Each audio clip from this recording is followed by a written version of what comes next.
सीताफल की बासुंदी हम सभी को बहुत पसंद आती है, लेकिन जब सीताफल के बीज निकालने की बात आती है, तो उसमें हमें बहुत झंझट लगती है। तो आज आप लोगों के साथ बहुत ही आसान तरीके से सिर्फ 5 मिनट के अंदर सीताफल के बीज निकाल कर गाढ़ी मलाईदार बासुंदी किस तरह से तैयार की जाती है, वो शेयर करने वाली हूँ।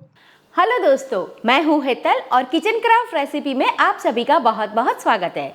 तो चलिए आज की मज़ेदार रेसिपी बनाना शुरू करते हैं। यहाँ पर मैंने 1 किलो सीताफल ले लिए है। जब भी आपको सीताफल की बासुंदी बनानी है, तब आप इस तरह के जो थोड़े से मोटे बीज वाले सीताफल मिलते हैं ना मार्केट में, उसका इस्तेमाल कीजिए और सीताफल आपके अच्छे खासे पके हुए होने चाहिए। तो अब क्या करेंगे, इस तरह का एक बर्तन लेंगे और उस पर एक छलनी रखेंगे और जो सीताफल है उसे बीच में से इस तरह से तोड़ देंगे और फिर एक चम्मच की मदद से उसका सारा पल्प है ना वो इस छलनी के ऊपर रख देंगे। आप गेहूं छलने के लिए जो छलनी इस्तेमाल में लेते हैं उसका भी इस्तेमाल कर सकते हैं। मेरे पास इस तरह की है तो मैंने वो ली है। तो चम्मच से सारा जो पल्प है उसे हम स्कूप आउट कर लेंगे। तो इस तरह से सारे जो सीताफल है उसके बीज आप सिर्फ 5 मिनट के अंदर निकाल सकते हैं। तो चाहे तो आप इसे निकाल कर ये पल्प को पूरे साल भर तक स्टोर भी कर सकते हैं। तो अभी मैं यहाँ पर सारे जो बाकी के सीताफल है उसके बीज निकाल कर तैयार कर लेती हूँ और फिर उसके बाद हम सिर्फ 5 मिनट के अंदर ही इसके सारे बीज अलग कर देंगे। तो देखिए मैंने सारा पल्प निकाल दिया है। अब एक विस्कर लेंगे और इसे इस तरह से आपको जो छलनी है उसके ऊपर घिसना है। 5 मिनट तक ऐसे घिसेंगे तो सारा जो इसका पल्प है ना वो छलनी में से नीचे जाएगा और बीज अलग हो जाएंगे। आप चाहे तो मिक्सर जार में एक दो बार इसे चला भी सकते हैं, लेकिन कई बार क्या होता है कि जो बीज है ना वो टूट सकते हैं या फिर आपके मिक्सर जार की ब्लेड खराब भी हो सकती है बीज की वजह से। तो देखिए 5 मिनट के अंदर ये सारे बीज इस तरह से दिखेंगे। अब चम्मच से बीज को इस तरह से किनारे करते जाएंगे और निकाल देंगे। तो है ना कितना आसान तरीका। ये 1 किलो सीताफल है तो 5 मिनट में इसके सारे जो बीज है वो अलग हो जाएंगे। आप चाहे तो ज्यादा क्वांटिटी में निकाल कर इसे स्टोर भी कर सकते हैं। अब नीचे जो पल्प है उसके साथ ये ऊपर वाला हम मिक्स कर लेंगे। अगर आपको स्मूथ चाहिए तो आप इसे मिक्सी में एक बार चला लीजिए, लेकिन मैं इसे ऐसा ही रहने देने वाली हूँ क्योंकि हम बासुंदी में डालेंगे ना, तो सीताफल खाने में आएंगे तो बहुत बढ़िया इसका टेस्ट आएगा। तो ये सारा पल्प आज तो मैं इस्तेमाल में लेने वाली हूँ, लेकिन अगर आप स्टोर करना चाहे तो 1 साल के लिए फ्रीजर के अंदर स्टोर कर सकते हैं जहां पर बर्फ जमाई जाती है। अब यहाँ पर मैंने 1.5 लीटर फुल फैट दूध ले लिया है। जब भी आप बासुंदी बनाए, रबड़ी बनाए और इसे गाढ़ी बनानी हो तो हमेशा जिसमें मलाई नहीं निकली है ऐसे फुल फैट वाले दूध का इस्तेमाल कीजिए। तो गैस की फ्लेम को हम फास्ट रखेंगे और इस तरह से चलाते हुए दूध में एक उबाला आने देते हैं। और एक दूसरी बात, आप इस तरह का चौड़ा वाला पतीला या फिर कढ़ाई ले लीजिए। इसमें दूध जल्दी से उबलता है और भाप जल्दी से बनती है। तो दूध के अंदर का जो पानी है ना वो जल्दी से कम होना शुरू हो जाता है। तो इस तरह की चौड़ाई वाली कढ़ाई यहाँ पर मैंने ले ली है और इसे हम चलाते रहेंगे ताकि इसके ऊपर मलाई की कोई भी परत ना आए। तो बस दूध को हमें ज्यादा उबालना नहीं है, बस वो जितना है उससे 20% तक कम हो जाए, बस उतना ही उबालना है। फिर आगे हम इसके अंदर एक और चीज मिलाने वाले हैं जिससे हमारा दूध जल्दी से गाढ़ा हो जाएगा। तो बस 15 मिनट में हमारी ये जो बासुंदी है ना वो गाढ़ी तैयार हो जाएगी, जैसे हम शादी ब्याह में खाते हैं या तो फिर आप हलवाई की दुकान से घर पे लेके आते हैं। तो दूध उबल रहा है तब तक हम क्या करेंगे कि थोड़ा सा ठंडा वाला दूध लेंगे और उसके अंदर 1 टेबलस्पून भर के डालेंगे हम कस्टर्ड पाउडर। जी हाँ, कस्टर्ड पाउडर डालने से हमारा दूध गाढ़ा हो जाएगा।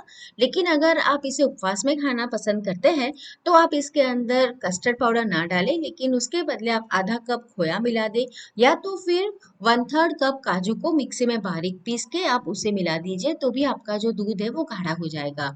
अगर उपवास है तो आप जैसे मैंने बोला वैसे काजू या फिर मावा या खोया उसके अंदर डाल सकते हैं या फिर इस तरह से कस्टर्ड मिला दीजिए।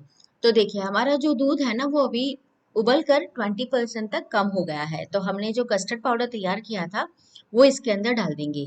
कस्टर्ड पाउडर को हमेशा ठंडे दूध के अंदर ही मिक्स किया जाता है, नहीं तो उसके अंदर गुठलियां पड़ जाती है। अब कस्टर्ड पाउडर डालने के बाद भी तुरंत हमें इसे चलाते रहना है जब तक कि हमारा कस्टर्ड पाउडर अच्छे से पक नहीं जाता। नहीं तो क्या होगा, कस्टर्ड पाउडर वजन में भारी रहता है और तले में वो चिपकता है अगर आप इसे नहीं चलाएंगे। तो 3 से 4 मिनट और इसे हम उबलने देते हैं और फिर इसके अंदर हम डालेंगे कंडेंस मिल्क। देखिए अभी इसकी एक लेयर जैसी बननी शुरू हो गई है, तो दूध अच्छे से उबल गया है, कस्टर्ड पाउडर भी उबल गया है। तो यहाँ पर मैंने फूड कलर ऐड किया है बस हल्का सा। वैसे ये टोटली ऑप्शनल है, आप स्किप करना चाहे तो कर सकते हैं। जब भी हम बासुंदी बनाते हैं तो उसमें चीनी डालते हैं, तो उसकी वजह से फिर वो पतली हो जाती है और फिर उबालना पड़ता है और काफी समय जाता है। तो जब आपके पास समय कम हो तो आप इस तरह से इसके अंदर कंडेंस मिल्क डाल सकते हैं। उससे आपकी जो बासुंदी है उसका टेस्ट और टेक्सचर दोनों ही बढ़िया आएगा। तो बस इसके अंदर अभी हम डाल देंगे 3/4 कप के करीब कंडेंस मिल्क। ये मैंने घर पे बनाया है। अगर आपको इसकी रेसिपी चाहिए तो आप कमेंट में मुझे जरूर बताना। तो मिक्स कर लेंगे। कंडेंस मिल्क डालने से बढ़िया इसके अंदर चीनी वाली मिठास आ जाएगी और हमें ज़्यादा उबालना भी नहीं पड़ेगा। उसका टेक्सचर भी बढ़िया आएगा, एकदम से स्मूथ वाला। तो बस कंडेंस मिल्क डालने के बाद 1-2 मिनट हमें इसे रखना है, फिर गैस हम बंद कर देंगे। और गैस बंद करने के बाद हमें ये ध्यान रखना है कि इसे हमें चलाते रहना है, ताकि इसके ऊपर मलाई की कोई भी परत ना आए। और ये जब रूम टेम्परेचर पर आ जाए, यानी कि ठंडा हो जाए, हाथ से हम इसे छू सके उतना ठंडा हो जाए, तब इसके अंदर हम डालेंगे सीताफल का पल्प जो हमने निकाल के रखा था। गरम गरम हो दूध तब उसमें आप कभी भी ना डालें, नहीं तो आपका दूध फट भी सकता है।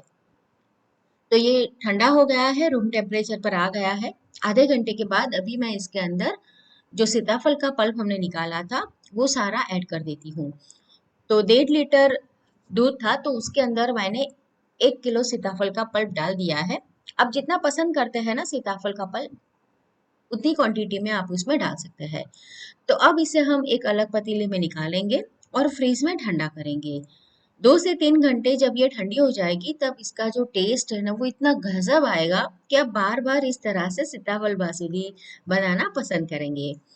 तो अब इसे फ्रीज के अंदर रख देते हैं। जब भी आपको सर्व करना है तब आप इसके अंदर 2 से 3 घंटे पहले बनाकर फ्रीज में रख दीजिए। तो देखिए हमारी बासुंदी है वो बहुत ही बढ़िया से तैयार हो गई है, काफी गाढ़ी भी हो गई है। वैसे तो इसमें ज्यादा ड्राई फ्रूट मिलाए नहीं जाते, लेकिन मैं गार्निशिंग के लिए पिस्ता और फिर जो सूखी हुई गुलाब की पंखुड़ियाँ आती है उसका इस्तेमाल करने वाली हूँ। तो दोस्तों रेसिपी कैसी लगी कमेंट में ज़रूर बताना। अभी तक रेसिपी देखकर अब चैनल सब्सक्राइब नहीं किया है तो ज़रूर करना। तो फिर से मिलेंगे नई मज़ेदार रेसिपी के साथ।